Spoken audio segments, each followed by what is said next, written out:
বন্ধুরা, কেমন আছো তোমরা? আশা করি সবাই ভালো আছো। এবারের রথে রথ সাজানোর দায়িত্ব নিয়েছিল আমার বড় মশাই।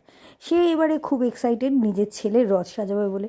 ছেলেও খুব এক্সাইটেড, ঘুম থেকে উঠে গেছে রথ নিয়ে বেরোবে বলে।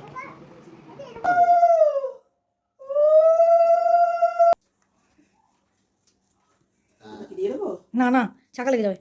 তুমি তুলসী মঞ্চে দিয়ে দাও এটা, ওরেই না। আর রথের পুজো করে নেওয়ার পর আমরা রথ নিয়ে বেরিয়ে পড়লাম।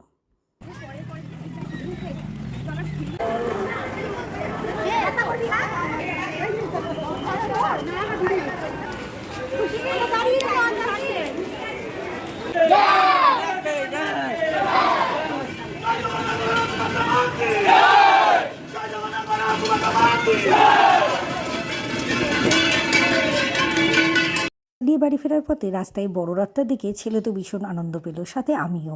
এবারে আমাদের বাড়ি ফেরার পালা, কারণ বাড়ি গিয়ে পাঁপড় ভাজা যে খেতে হবে।